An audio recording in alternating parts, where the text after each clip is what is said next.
ॐ अज्ञानतिमिरान्धस्य ज्ञानाञ्जनशलाकया चक्षुरुन्मिलितं येन तस्मै श्रीगुरुवे नमः।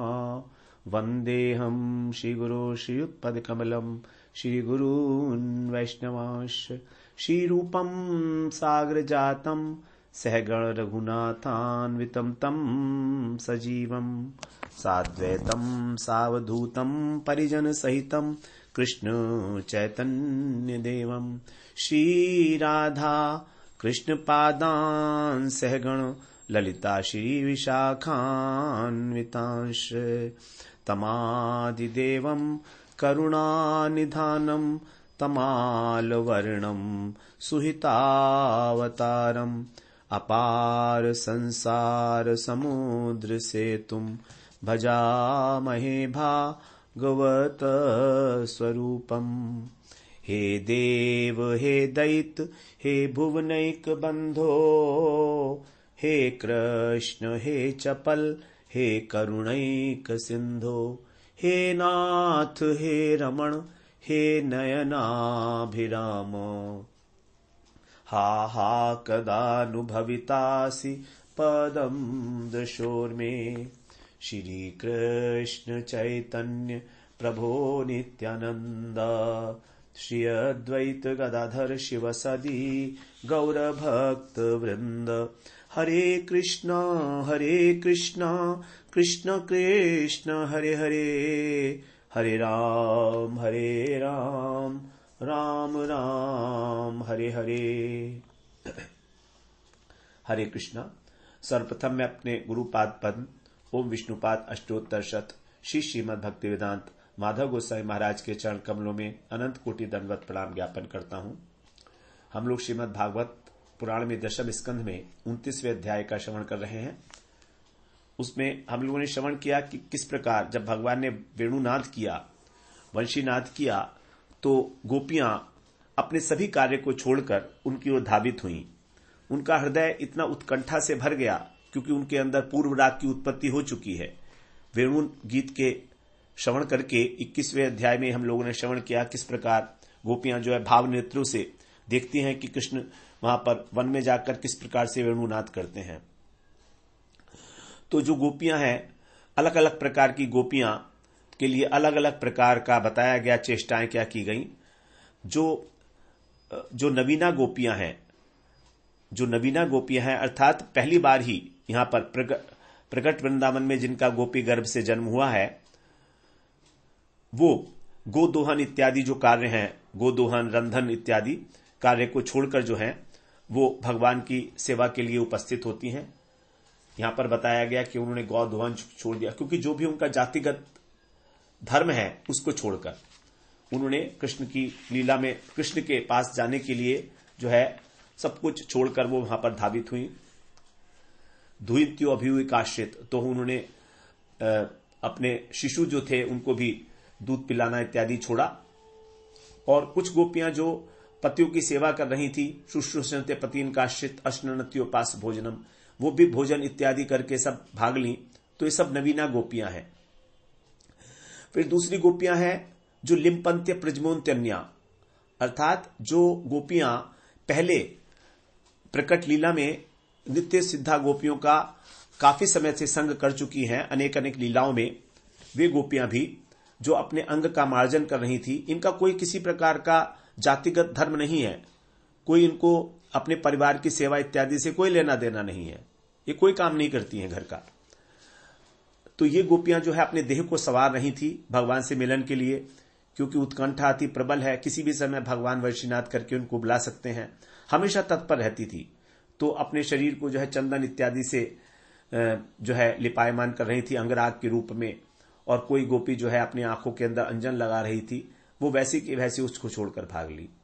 और तीसरी गोपियां जो हैं, जो नित्य सिद्धा गोपियां हैं, जिनके अंदर भाव की उत्पत्ति हो चुकी है, वे अस्त व्यस्त आभरण के साथ ही जो है कृष्ण की ओर उन्होंने धावित हुई हैं। तो इनको जो है किसी प्रकार की भी स्मृति नहीं रही, विस्मृत हो गई ये। तो जो अपने अंग का मार्जन कर रही हैं, उनको तो अपने अंग का मार्जन करने का होश है, लेकिन इनको तो आभरण धारण किए हैं कि नहीं किए हैं, उल्टे सीधे ये इस प्रकार से भाग ली। इस प्रकार से यहां पर 3 प्रकार की गोपियों के विषय में बताया गया। सभी गोपियां अत्यंत अनुरागवती हैं कृष्ण के प्रति, सभी अत्यंत अत्यंत अनुराग करती हैं, और जब उनका अनुराग चरम सीमा पर पहुंचा तब भगवान ने वेणुनाथ के द्वारा उनका आह्वान किया, और उनके जो पति इत्यादि थे वो उनको रोक नहीं पाए किसी भी प्रकार से। हम लोग ये श्रवण कराए हैं पहले 5वें, 6ठे और 7वें श्लोक में। तो उनको जो है, लेकिन कुछ गोपियां थीं जो कृष्ण की सेवा का अधिकार प्राप्त नहीं कर सकी इस देह से, अपनी जो वर्तमान देह है उनकी, क्योंकि उनकी योग्यता में कुछ त्रुटि थी, तो उनको सेवा का अधिकार नहीं मिला था। वो भी सब कुछ त्याग कर कृष्ण के निकट जाने की चेष्टा कर रही थी, लेकिन जो उनके समक्ष बाधा उत्पन्न हुई तो वो जाने में समर्थ नहीं हो सकी। ये गोपियां कौन सी हैं? ये गोपियां हैं जो नवीना गोपियां हैं, जो श्रुतिचरी हैं। 4 प्रकार की जो गोपी बताई गई हैं, नहीं श्रुतिचरी नहीं, ऋषिचरी। तो जो ऋषिचरी गोपियां हैं, जो दंडकारण्य के ऋषि हैं, 4 प्रकार की गोपियां जो बताई गई हैं पद्म पुराण में, ऋषिचरी, श्रुतिचरी, उसके बाद देवकन्या और गोपकन्या। तो गोपकन्या तो नित्य सिद्ध है, वो तो कात्यायनी व्रत किया था, भगवान ने उनसे जो है कहा था कि आगामी शरद पूर्णिमा में तुम्हारे साथ रास करूंगा। वो तो सबकी सब वहां पर भाग गई, पहुंच गई, उनका कोई पति वगैरह कोई नहीं था, वो कुमारिकाएं हैं, गोपकन्याएं हैं वो। इसी प्रकार जो देवकन्याएं हैं वे भी अपनी सिद्ध अवस्था को प्राप्त हो गई थी। तो ये सब भगवान की नित्य लक्ष्मी है जो स्वर्ग में रहती हैं। इन्होंने ही अपनी अपनी अंशी जो नित्य सिद्धा गोपियां हैं तो उनकी सेवा करने के लिए यहां पर गोप ग्रह में जो है ये उत्पन्न हुई हैं। तो ये भी जो है गोप कन्या, और जो श्रुतिचरी हैं वो भी चली गई। लेकिन जो ऋषिचरी हैं उन्होंने नित्य सिद्ध गोपियां जो हैं उनका संग नहीं किया था, उनका अनुगत्य नहीं किया था, इसलिए उनके जाने में बाधा उत्पन्न हुई है। तो जब ये गोपियां अपने पति की सेवा में नियुक्त थीं तो इन्होंने अपने पति की सेवा को छोड़ा और बड़े सशंकित नजरों से जो है स्खलित गति से द्वार की ओर पहुंची, चेष्टा करने लगी।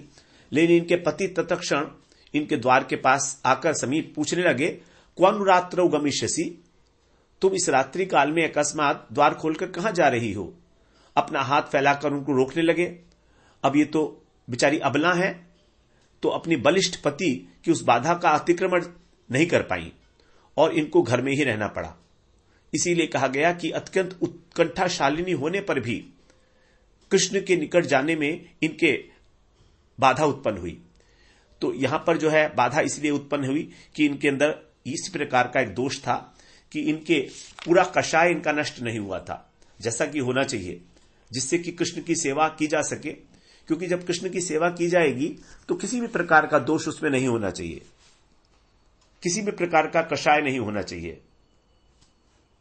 तो ये जो नवीना गोपियां हैं दंडकारण्य के ऋषि, इनको उस सेवा का अधिकार साक्षात रूप से प्राप्त नहीं हुआ। तो इनके अंदर भाव सिद्धि उत्पन्न हो चुकी थी, गोकुल में जन्म ग्रहण किया इन्होंने, योग माया ने इनको, लेकिन फिर भी जो है इनको साक्षात सेवा की इनकी योग्यता नहीं समझी, इसीलिए इनको रोक लिया गया। तो नरोत्तम दास ठाकुर बताते हैं अपनी प्रार्थना में, कबे वृषभानु पूरे अहिर गोपेर घरे तनया हैया जन्म निव, अर्थात कब मैं तीव्र साधन करके इस साधक देह से छूटकर गोकुल में गोपी गर्भ से जन्म का लाभ करूंगा। तो साधक जब भाव अवस्था में पहुंच जाता है और प्रेम की अभिव्यक्ति हो जाती है, तब योग माया उसको कृपा करके जो है जहां पर कृष्ण की प्रकट लीला हो रही है उस ब्रह्मांड में किसी गोपी के घर में गोपी गर्भ से उसका जन्म करा देती है। तो यहां पर गोपी गर्भ से जन्म लेना ही पर्याप्त नहीं है, बल्कि इनको वहां पर नित्य सिद्धा गोपियों का अनुगत्य करना होता है, निरंतर, आंशिक नहीं, निरंतर। तो इस प्रकार से तो जब तक साधक को ये इस प्रकार की देह गोपी देह प्राप्त नहीं होती, तब तक उसको मन से ब्रज में वास करते हुए साधक अवस्था में मानसिक रूप से कृष्ण की सेवा करनी चाहिए और बाहर रूप से श्रवण कीर्तन इत्यादि का अनुष्ठान करना चाहिए। तो बाह्य साधक देह का कृष्ण की साक्षात सेवा से कोई भी संबंध नहीं है। यदि हम चाहें कि अपनी इस देह से हम कृष्ण की सेवा प्राप्त करेंगे? असंभव। इसीलिए महाप्रभु ने कहा है, बाह्य अंतर इहार दो ही तु साधन। दो साधन है, एक बाहरी और एक आंतरिक। तो बाह्य साधक देह करे श्रवण कीर्तन, साधक देह से श्रवण कीर्तन करे, और मने निज सिद्ध देह करिया भजन, करिया भावन। अपनी जो निज सिद्ध देह है उसको प्राप्त करके जो है भावना करे कृष्ण की, कृष्ण भावना।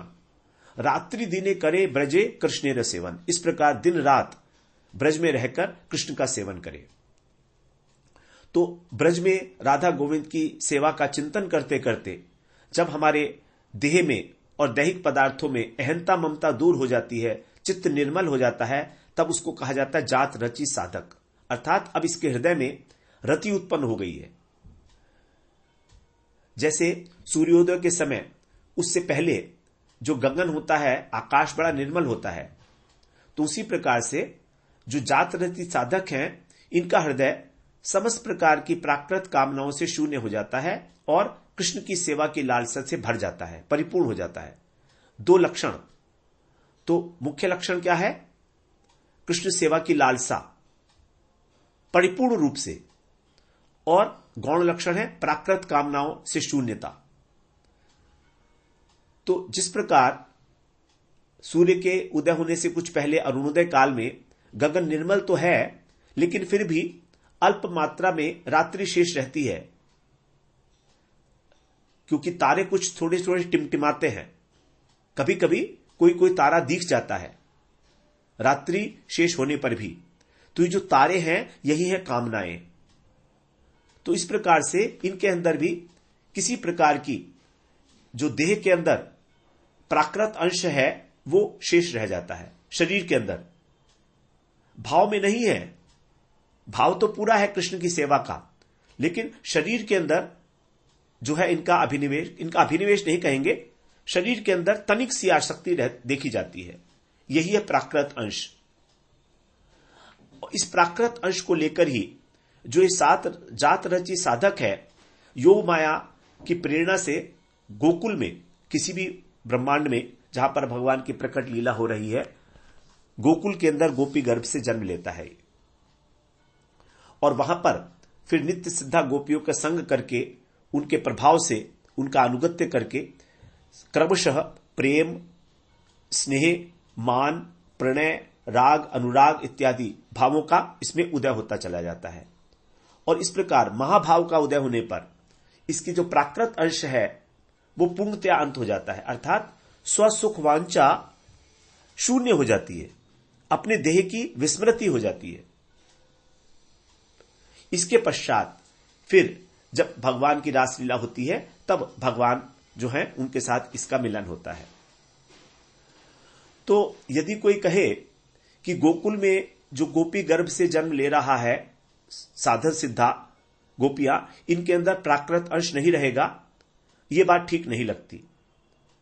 क्योंकि ऐसा देखा जाता है कि जब भगवान इस प्रपंच में अवतीर्ण होते हैं, उस प्रपंचातीत जगत से अपने सच्चिदानंदमय विग्रह को प्रकाशित करते हैं, तो उनकी लीला में भी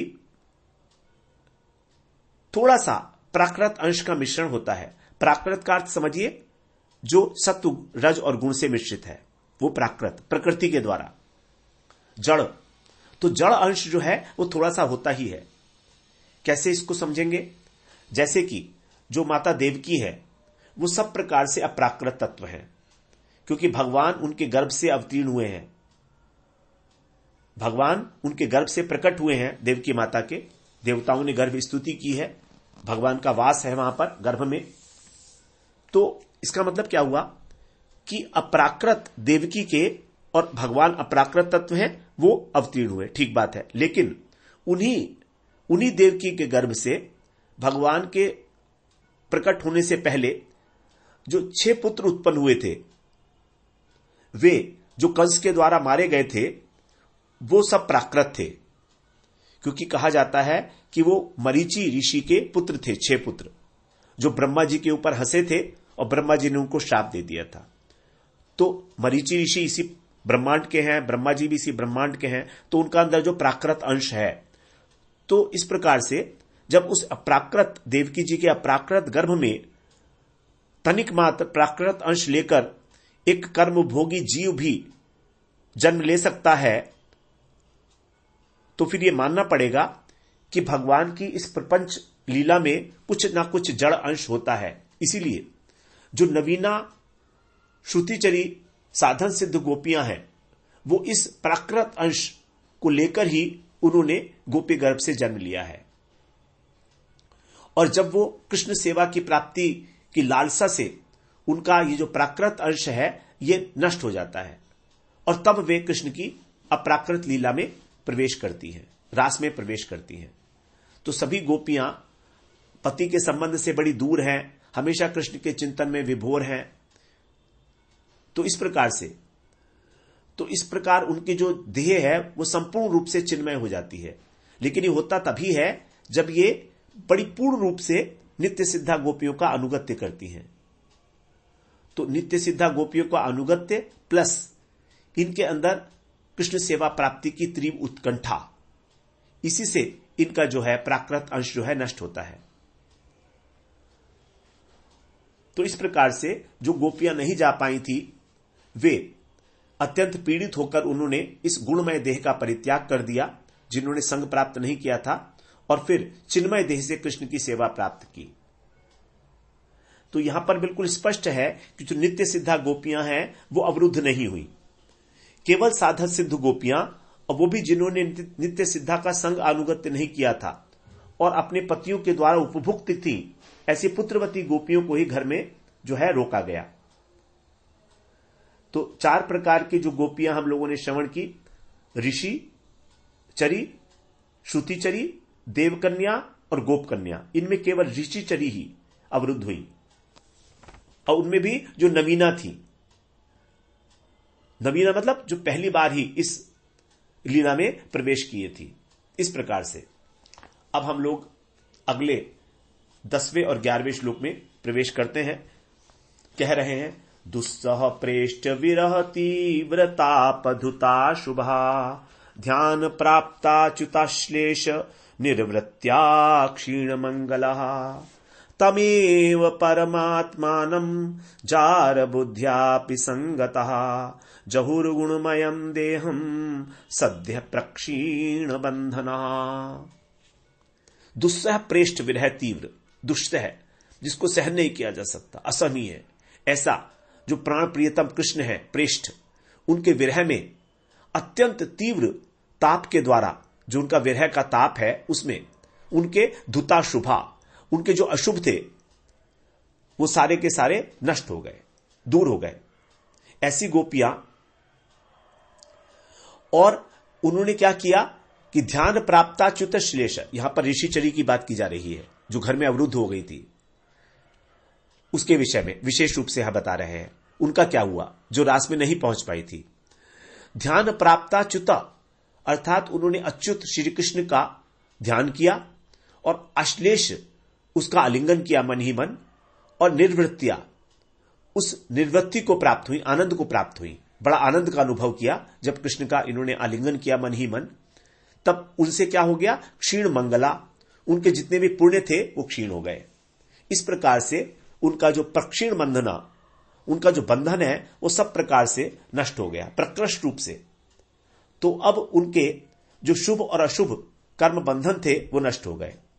तब उन्होंने क्या कहा, जार बुद्धियापि, जार बुद्धि मतलब उपपति, कृष्ण के अंदर उपपति बुद्धि से, तम परमात्मानम, उन कृष्ण को, एवं संगता, इस प्रकार प्राप्त होकर, एवं नहीं एव संगता, कृष्ण को ही प्राप्त करके सद्य है तुरंत गुणमयम देहम, जो गुणों के द्वारा जो देह ये प्राप्त हुई है, जिसके अंदर थोड़ा प्राकृत अंश शेष था, उसको जहू, उसको जो है त्याग करके और कृष्ण की प्राप्ति की चिन्मय शरीर के द्वारा। तो अब जो है उन्होंने जार बुद्धि के द्वारा कृष्ण को प्राप्त किया, इस गुणमय देह का त्याग करके। तो देखिए यहां पर कहा गया बल्कि स्पष्ट रूप से कि उनका भी जो देह था कहीं ना कहीं उसके अंदर प्राकृत अंश था, तभी कहा गुणमयम देहम। गुणमय देह का यही मतलब है। तो यहां पर इस श्लोक के अंदर बड़ा अंतरंग भक्ति का जो सिद्धांत है उसको स्थापित किया गया है सुखदेव महाराज के द्वारा। जो साधक लोग हैं उनके लिए कह रहे हैं कि कृष्ण ने सबसे पहले, जब कृष्ण के विरह में उनके हृदय के अंदर अत्यंत ताप उत्पन्न हुआ तो उनके पाप धुल गए, अशुभ धुल गए और आलिंगन से पुण्य नष्ट हो गए। इस प्रकार से उनका सारा जो बंधन है वो क्षीण हो गया और फिर उन्होंने अपने इस गुणमय देह को त्याग कर दिया। तो ध्यान के समय हमारे जो पाप नष्ट होते हैं वो होते हैं विरह के कारण। जब हम लोग विरह में तड़पते हैं, आंसू गिरते हैं हमारे, तब हमारे पाप नष्ट होते हैं। और हमको जब कभी कभी कृष्ण की स्फूर्ति होती है, लीला की स्फूर्ति होती है, कभी कभी बड़ा आनंद आता है भजन करने में, तो जो आनंद है, जो सुख है, उसके द्वारा हमारे पुण्य नष्ट हो जाते हैं। क्योंकि पाप और पुण्य ये दोनों ही बाधा स्वरूप है कृष्ण मिलन में। ये दोनों ही जो हैं हमारे प्रारब्ध के फल हैं, पाप और पुण्य। तो इस प्रकार से तो जब इस प्रकार से विरह उत्पन्न हुआ, विरह को कहा गया है कि इतना तीव्र ताप उनके हृदय में उत्पन्न हुआ कि जो अनंत कोटि ब्रह्मांड है उनके अंदर जो बड़वानल है, अर्थात जो सागर के अंदर अग्नि प्रकट होती है और महाकालकूट विष है, ऐसी जो प्राणों को हरण करने वाली वस्तुएं हैं, वे भी जो हैं इतना अशुभ, जितना अशुभ है ये हमारे अंदर, वो सब के सब अपना पराजय होने के कारण उस ताप से और कांपने लगा। और इस प्रकार से मन ही मन जब उनको कृष्ण के आलिंगन की प्राप्ति हुई, तब उस स्फूर्ति से ही उनके जो मंगल हैं, जो प्रारब्ध के कारण पाप और पुण्य का भोग है, वो नष्ट हो गए। तो इस प्रकार से यद्यपि प्रारब्ध को भोगने के लिए हमको बहुत समय चाहिए होता है, तो भक्तों का जो प्रारब्ध है वो इसी प्रकार से नष्ट हो जाता है। साधक अवस्था में ही नष्ट होना आरंभ हो जाता है प्रारब्ध कर्म। तो भगवत विरह और भगवत संयोग, भगवान के साथ मिलना और भगवान का विरह होना, इसी से हमारा जो है पाप और पुण्य अनेक अनेक जन्मों का वो नष्ट हो जाता है। तो इस प्रकार से यहां पर बड़ी विशेष रूप से ये बात बताई गई। और भगवान के प्रति इनकी जार बुद्धि है। जार बुद्धि का मतलब है उपपति के रूप में, क्योंकि ये सभी पति हैं सबके। जो परकीय भाव है उसी का यहां पर कहा गया है। तो भगवान इनके पति नहीं है बल्कि उपपति है। तो इन्होंने अपने पतियों को छोड़कर और आर्य मर्यादा का उल्लंघन करके ही फिर जो है कृष्ण की प्राप्ति की है, मन में ध्यान करके उनका। उद्धव जी ने जो है इनकी बड़ी महिमा का गान किया है, जो परकीय भाव से, उपपति भाव से ही कृष्ण की आराधना कर रही हैं। तो यहां पर जो उपपति भाव इस जगत के अंदर जो है निकृष्ट माना जाता है। अपना पति होते हुए अब किसी से प्रेम करना ये बड़ा गलत बात है। तो इस जगत में जो बात अत्यंत निकृष्ट होती है वही जो है भगवान के धाम में अथवा भगवान की प्रकट लीला में परम आदरणीय हो जाती है, परम आदरणीय हो जाती है। तो श्रृंगार रस जो है वो यदि हम देखें, उत्कृष्ट शांत रस से जो है निकृष्ट है श्रृंगार रस। श्रृंगार रस जो है इस जगत के अंदर निकृष्ट है और शांत रस बड़ा उत्कृष्ट है। सेवा प्रवृत्ति बड़ा अच्छी बात है। श्रृंगार रस जो है बिल्कुल ठीक नहीं माना जाता, लेकिन वहां पर जो है उस जगत में श्रृंगार रस की ही प्रधानता है।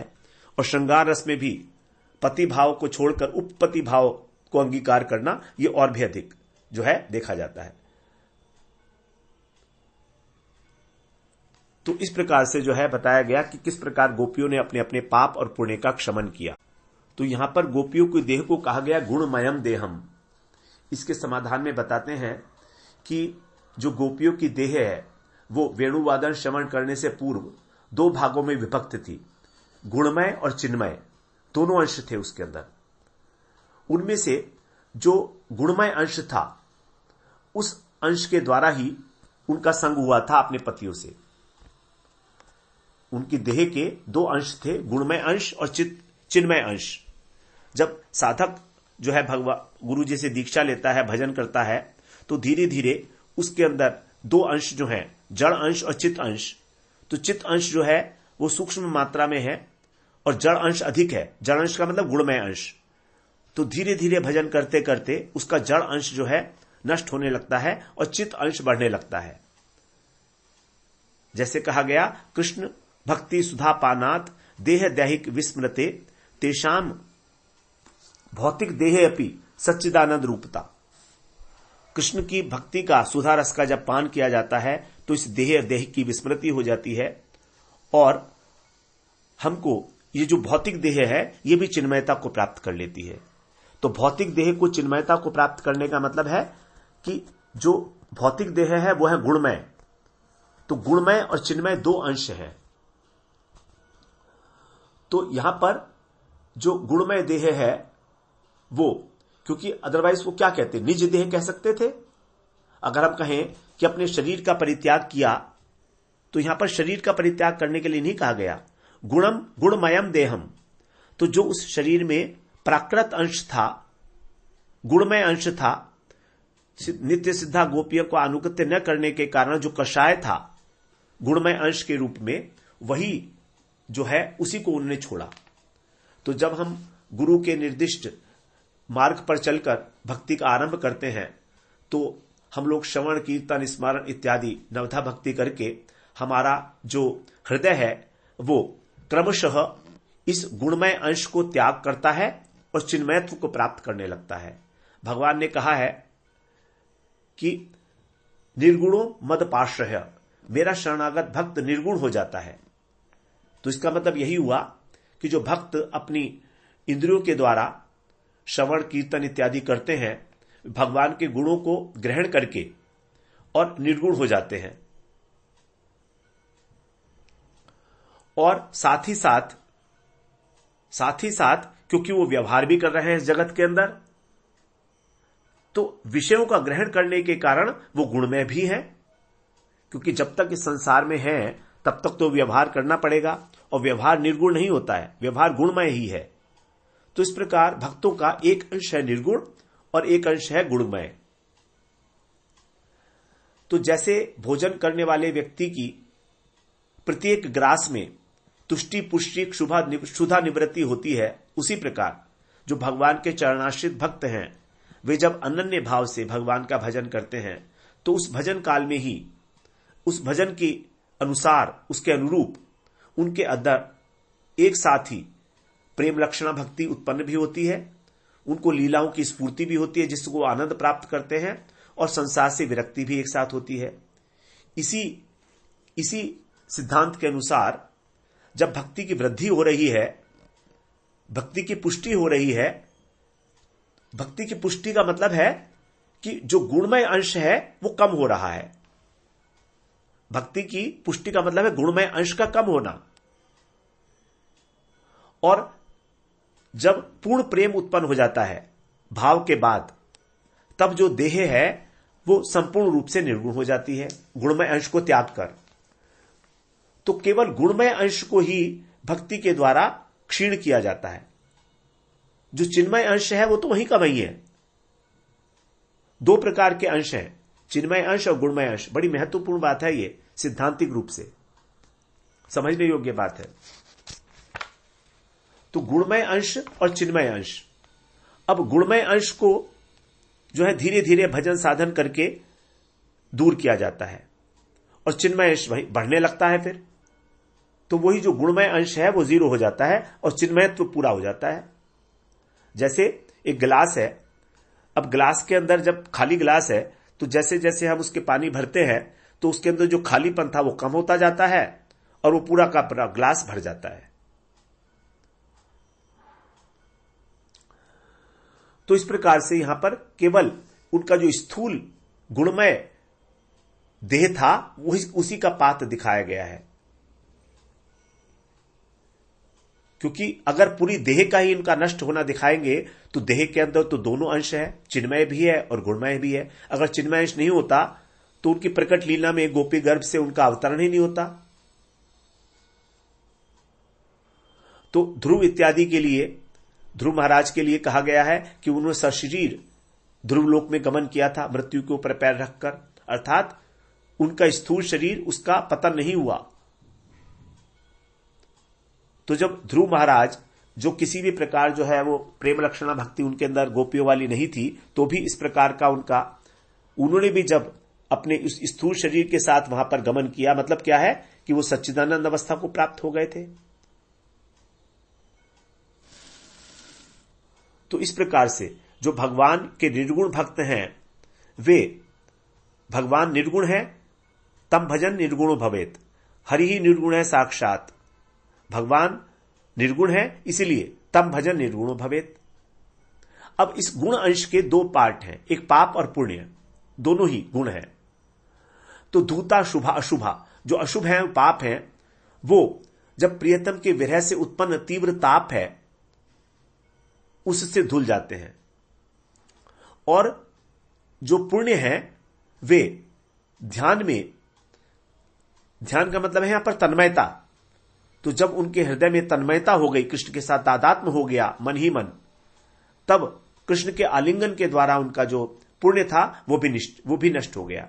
इस प्रकार जो थोड़े बहुत लेश मात्र कषाय रह गए थे, वो भी प्रक्षीण बंधन, सब प्रकार के बंधनों को उन्होंने त्याग कर दिया। तो उनकी मृत्यु हो गई या उनका देहपात हो गया, ऐसी बात नहीं है। ऐसी बात नहीं है यहां पर कि वो सब मर गई। गुणमयम देहम, उन्होंने अपनी गुणमय देह को छोड़ दिया, क्योंकि केवल गुणमय देह नहीं है गोपियों की, उसमें चिन्मयत्व है, तभी वो उस प्रकट लीला में अवतीर्ण हुई है गोपी गर्भ से। तो ये जो है पतियों के द्वारा रोक ली जाने के कारण सम्मिलित नहीं हो पाई, इसीलिए उन्होंने जो है सबने भगवान के प्रभाव, भगवान की जो है ध्यान करके उनको प्राप्त किया। तो भगवान ने उनको भी जो है आगे कहेंगे 47वें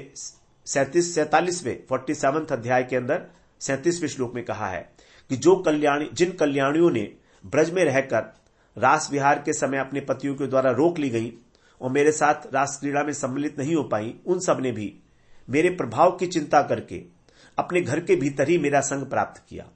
तो यहां पर भगवान ने कहा है कल्याणी, कल्याणी है वो। कल्याण शब्द जो है परम मंगलमय है, तो उनका भी मंगल हुआ, उनका मरण नहीं हुआ। अगर उनका मरण हो जाता तो कल्याणी कैसे होंगी। और रास क्रीड़ा आरंभ करने से पहले यदि मरण रूप अमंगल कार्य हो जाए तो क्या यह संभव है। तो भगवान के द्वारा उनको, स्वयं भगवान के द्वारा उनको जो संबोधन दिया गया कल्याणी के रूप में, इससे यह विदित है कि उनको मृत्यु प्राप्त नहीं हुई शरीर की। ऐसा यदि होता तो फिर तो अमंगल कार्य हो जाता, तहलका मच जाता पूरे ब्रज के अंदर। ऐसा नहीं हुआ।